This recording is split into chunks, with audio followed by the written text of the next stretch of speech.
এক শহরের একজন ধনী লোক ছিল। তার অনেক টাকা পয়সা ধনসম্পদ ছিল। একদিন সে তার স্ত্রীকে নিয়ে সমুদ্রে ঘুরতে গেল। হঠাৎ তার স্ত্রীর চোখে পড়ে একটি স্পিড বোট। সে তার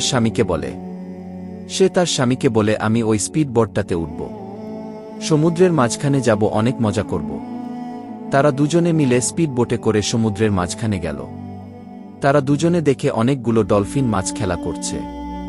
দুজনে অনেক মজা করে। তার স্বামী তখন বলল, একটু পর সন্ধ্যা হয়ে যাবে, এখন আমাদেরকে যেতে হবে। কিন্তু স্পিড বোটটি স্টার্ট নিচ্ছে না। অনেক চেষ্টা করার পরেও স্টার্ট নিচ্ছে না। এদিকে রাত হয়ে আসে।